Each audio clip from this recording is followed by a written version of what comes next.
Hey everybody, Screw You here, and I played a game of Dominion recently that I wanted to upload and talk about because I feel like people assume that Scrying Pool is one of those cards that is always going to be good, just because it is good so much of the time. But there are times when you want to skip Scrying Pool. There are times when it's just not going to do enough for you, and it doesn't lead you to building the kind of deck you want to build here, and so it's actually going to harm you more than help you going for it. So we get into this game, and I'm taking a second to analyze the board. You can probably see a little bit of the problems that Scrying Pool would run into here. Namely, there is junking from Swindler, kind of, and there is also no real plus buy. So the Scrying Pool deck, you'll see, is going to have some trouble capitalizing on its increased draw. So I went for a Wishing Well and a Swindler. In retrospect, I think that maybe should have been a Silver, but it doesn't matter. He trashes my Wishing Well. And he's thinking about what to give me, and that was kind of lucky for me because there's nothing really terrible for me he can give me at 3. I think the worst thing he can give me is probably the loan, but even that's not that bad. So I think he ends up giving me a second Swindler, if I recall. Yeah, and that is what happens. So he goes ahead and gets his Scrying Pool, and I trash a copper, give him a curse. And here's the thing. If there were a village on this board so that he could play a bunch of Swindlers, I could see a case for Scrying Pool. If there were plus buy, other than Forum, that doesn't count, other to really capitalize on this increased hand size and taking longer to build to these better turns, I see a case for Swindler, or the highways too support that. But there isn't really either of those things. So even if you get to the point where you're drawing your whole deck here, it's just not going to help you very much. So he goes ahead and gets another Scrying Pool. I hit his estate with my Swindler, and I hit 6. And I'm deciding what the best card for this deck is going to be. I've kind of already decided I'm going to be playing sort of a sloggy money strategy that is just going to be rushing provinces and maybe using Silk Road for supplementary points if need be. But we don't really need to get there yet. He hits my estate with a Swindler. It makes up for the one I hit with his, so, Then I turn another one of his coppers into curses. That's the worst outcome for him, right? Because he can't trash those, and they hurt his econ. And if he is going to be playing around Scrying Pool, he doesn't really want his econ compromised in any way, because that means he has to put more treasures in the deck to compensate. So he gives me a curse out of a copper.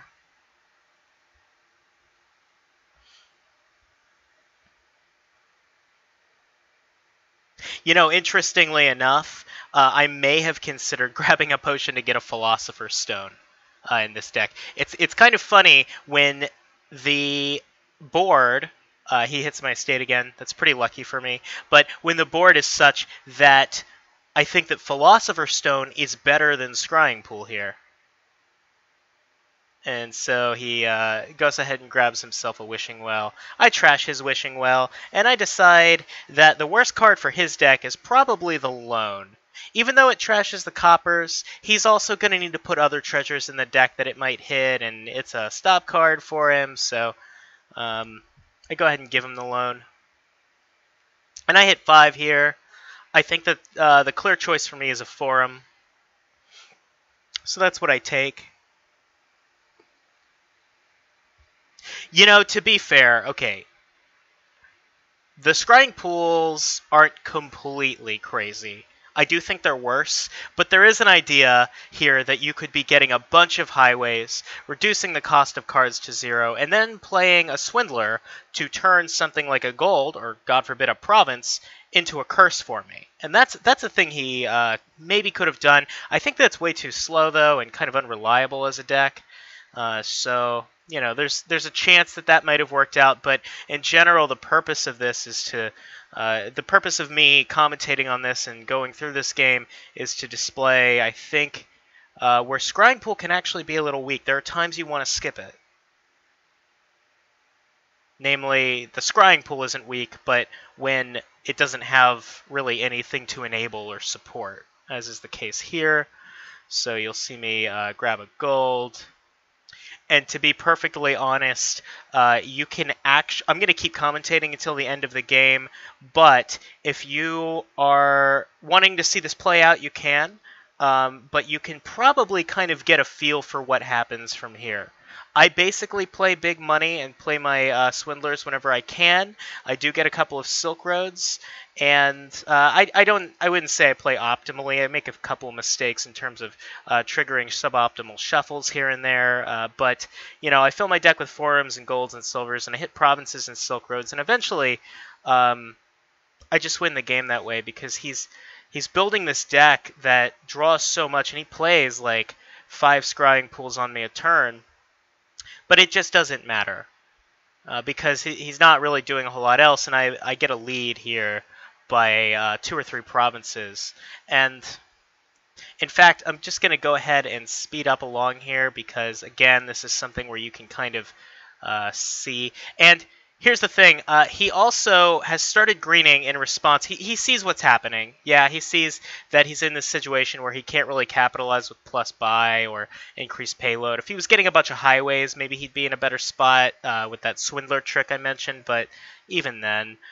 So we step along here, and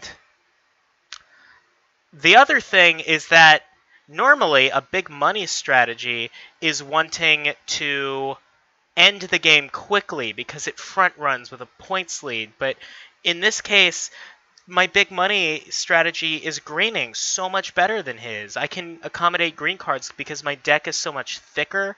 I'm seeing less of it every turn. So having the green cards in my deck is just so much less important than it is for him. So if the game goes long, I am actually favored here.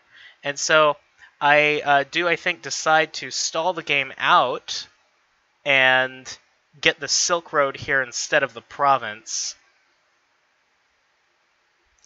And there we go. So if we can fast forward along here, all the curses are gone. I don't know how the split went, but I'm ahead on the provinces to the point that it doesn't matter really, and the Silk Roads.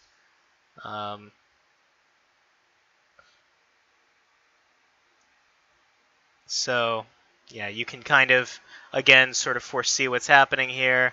We speed this along. Oh, he turns, to add insult to injury for him, he does actually hit one of my curses and turn it into a copper. And don't get me wrong, this wasn't exactly going well for him before that, because the best he could have gotten was a tie, right? But it certainly didn't help, and it was the final nail in the coffin, so he goes ahead and resigns. But anyway, again, the reason that I wanted to go through this game, even though it maybe wasn't the most exciting one, is to make the point that Scrying Pool is not a card that you go for 100% of the time. It is a great enabler, but please make sure you have something to enable. And that's about it. Thank you for watching.